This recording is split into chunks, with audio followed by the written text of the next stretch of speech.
NCERT की एक single line भी बेटा बहुत इंपॉर्टेंट है कि उसका थोड़ा बहुत बदलते हैं वहां पे। मैंने पहले भी कल भी आपसे कहा था मैंने कि 70% क्वेश्चन जो है 70 से 80% क्वेश्चन नॉर्मल या मॉडरेट लेवल के होते हैं एग्जाम में, ठीक है ना। ठीक, हम जिन क्वेश्चन को देख के डरते हैं वो हार्डली 10% क्वेश्चन है जिनको देख के हम डरते हैं, ठीक है। जिन क्वेश्चन को देख के हम ज्ञान देते हैं या हमको लगता है कि ये क्वेश्चन बता तेरे को बनेगा नहीं बनेगा, देख कैसा भी आया था, तो तुम देखोगे ना कोई तुमसे बड़ा अद्भुत क्वेश्चन पूछेगा ना पेपर में, वो 1 आया होता है, 2 आया होता है। Am I right? सच है कि नहीं बताओ।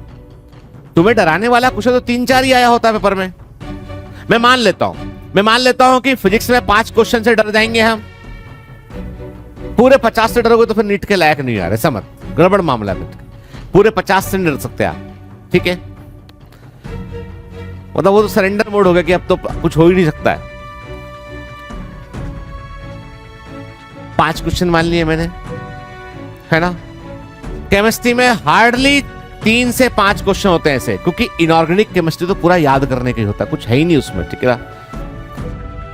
फिर ऑर्गेनिक केमिस्ट्री जो होता है ना, उसमें मैकेनिज्म समझने के बाद आपको बेसिकली नेम रिएक्शन जो आते हैं ना, टिपिकल आपको उठा के देखना, सबसे कम वेरिएशन केमिस्ट्री के पेपर में मिलेगा आपको।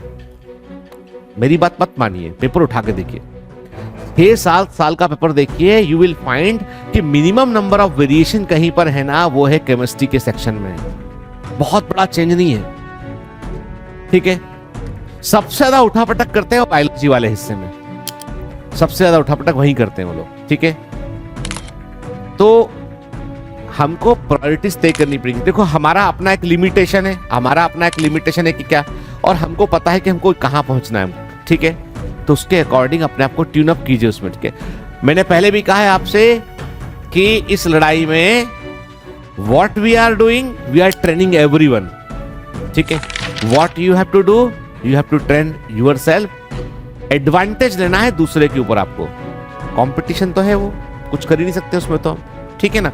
तो आपको अपनी एफर्ट भी लगानी है कि मेरा एफर्ट है मान लो 100, अब तुम में से कोई लगा रहा है 10, कोई 100 के ऊपर लगा रहा है 50, कोई 100 में से भी -50 कर दे रहा है। अब वो उसके ऊपर डिपेंड करता है, कोई कुछ कर ही नहीं सकता। मैंने मेरा कर दिया काम, ठीक है। तो इसके ऊपर तुम जो एफर्ट लगाओगे उस पर तुम्हारा मार्क्स आएगा बेटा, ठीक है, क्लियर। आपको टेस्ट सीरीज ज्वाइन करना है, अभी तक आपने ज्वाइन नहीं किया है तो रुकिए, बायोमेंटस का रिवाइंड टेस्ट सीरीज ज्वाइन कीजिए। वहां पर 15 माइनर टेस्ट होंगे, 4 मेजर टेस्ट होंगे, 6 फुल सिलेबस टेस्ट होंगे, कुल 25 टेस्ट होंगे, और इन 25 टेस्ट में आप 5000 most important, most probable question cover कर रहे होंगे।